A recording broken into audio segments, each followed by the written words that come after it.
welcome to Miss Annette's Little Farm in the big city.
Things are a little bit scattered around here. The grandkids have spent the weekend. I picked them up on Friday. I'm taking them home today. And we have beach towels everywhere, dishes everywhere. It's just chaos, but a good chaos. We've had a wonderful time. One of the questions that come up very often is, did I grow up on a farm? No, I didn't. I grew up in a small town surrounded by my brothers and sisters and my mom and my dad. I have 4 older brothers and sisters, and I have 4 younger brothers and sisters. I am stuck right in the middle. I have 3 older sisters and 1 older brother. One of my older sisters is no longer with us. She passed away a long time ago when she was 21. She was really quite young. And I have 2 younger sisters and 2 younger brothers. And one of my younger brothers is no longer with us. So that is my family dynamic. Even though I grew up in the city, I was one of those kids that was always outside messing in the yard. My parents always had a garden. Even when we lived in the small house, we had a huge garden. We used to live on this house on a hill, and the backyard was the hill. And my parents would have this huge garden, and every year when they harvested things, they would have a big fire outside, and process all the vegetables outside. We used to have a lot of fruit trees. I used to climb those trees and eat cherries until my stomach would pop. And up to this day, I love cherries and I eat them that way. Yum, yum, yum. I had a lot of freedom as a child. I was always exploring things, of course, within my neighborhood, because my mom wanted to know where we were at all the time. Even though we had a lot of freedom, she wanted to know where we were at and what we were doing. So I did get to explore quite a few things. And when you're a child, some of the smallest things look huge to you, but I was always exploring. Now, when I got into school, which was a completely foreign and strange experience for me, I met up with a friend and we became very close friends. She lived out in the country. And she would let me, which was, now I think about it, I think, wow, that is so weird. But I would go home with her on Friday on the school bus, and I would go back to school on Monday. Which is strange because I don't remember packing a toothbrush or pajamas or extra clothes or anything. I would just get on the school bus and go home with her and then go back to school on Monday. I probably had the same clothes on all weekend. But we would go into the woods and play in the creek, and she would show me things. And she and her family were very connected to the earth. And she taught me, and she taught me a lot. And those were the best days of my life, just going in the woods and hanging out with her and exploring. It was the best. And then I grew up and I got a little older and got interested in boys and got married and had my children. And just really, that was all consuming. I ended up not staying married. I was married for 9 years. And I had to raise my children on my own, which wasn't easy. It was very difficult. I did that for 13 years until I met Mr. Steve. When I met him, he was so shy and wouldn't speak to me, but I could tell there was an attraction there. And about a month later, he asked the friends, we were at a party, and he asked the friends if he could have my phone number, and he called me and we went on a date, and we have been together ever since. And that was the best date I've ever been on, the best. We just clicked. We clicked and we still do. We adore each other. So,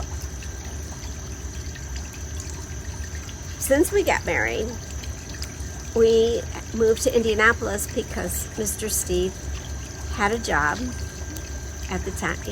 He had jobs here. He lived in Indianapolis, but he was trying to get a job as a firefighter.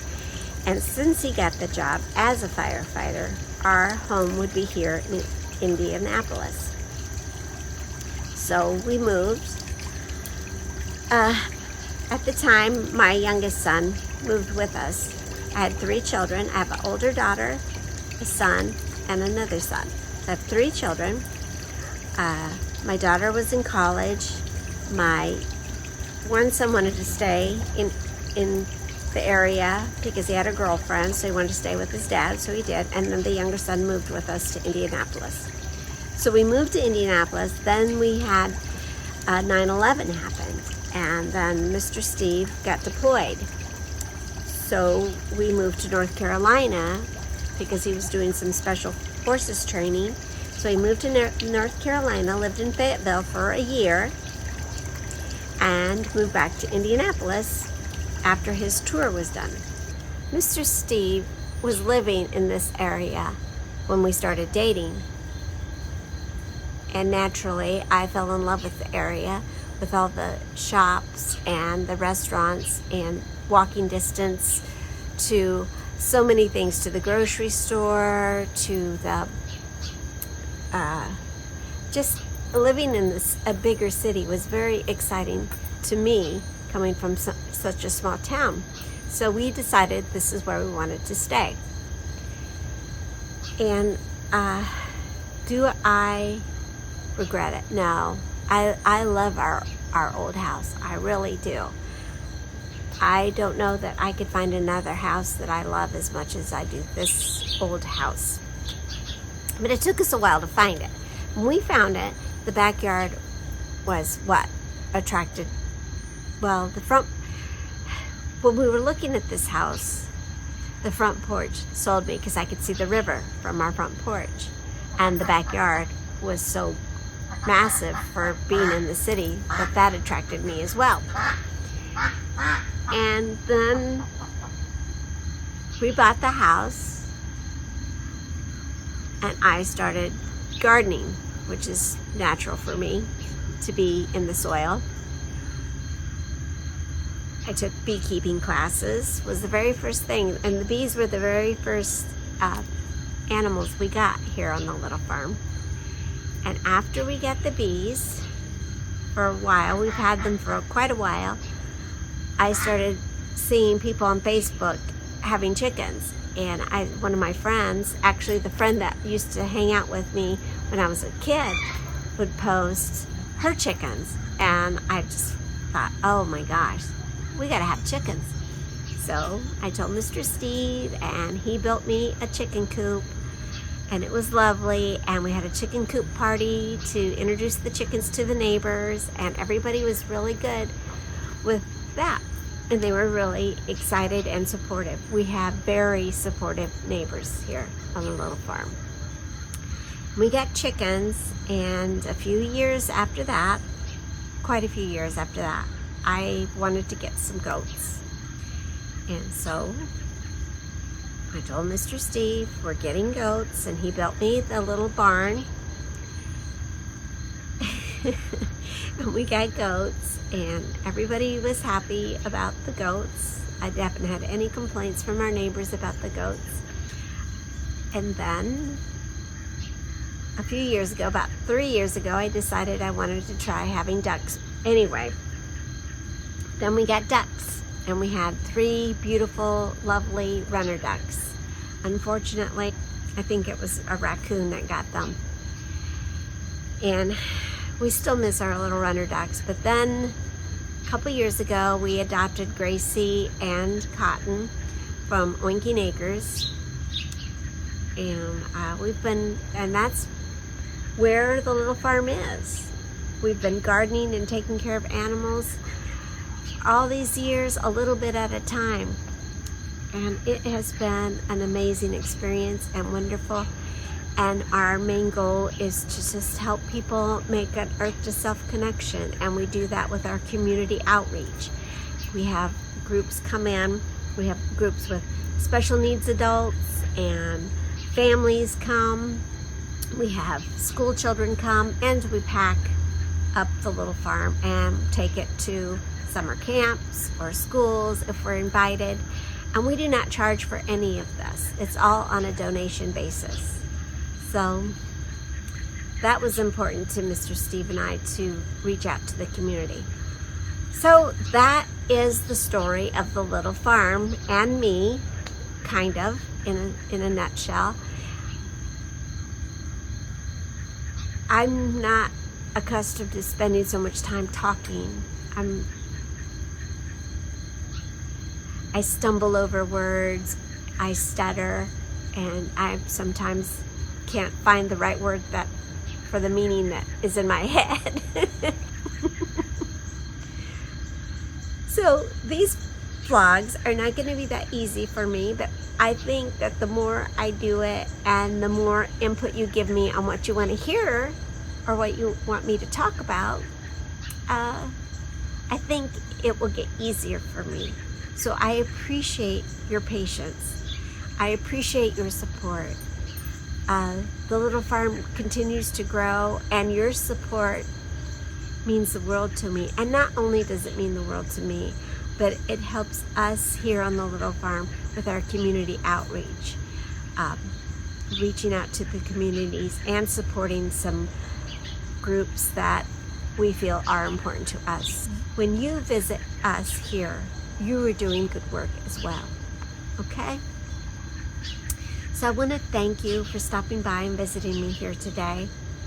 I'm getting ready to take the kids on a picnic, so I've got to get those boiled eggs, and I guess they really like my deviled eggs, so I'm going to make some deviled eggs for the kids, and we're going to have some roasted chicken and some rolls and some potato salad and some watermelon. So it's going to be a lot of fun.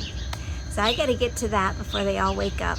And you know, when you have kids, you got to feed them, and I got to get some stuff done before I have to start doing that. So thank you so much for stopping by and visiting me here on Miss Annette's little farm in the big city.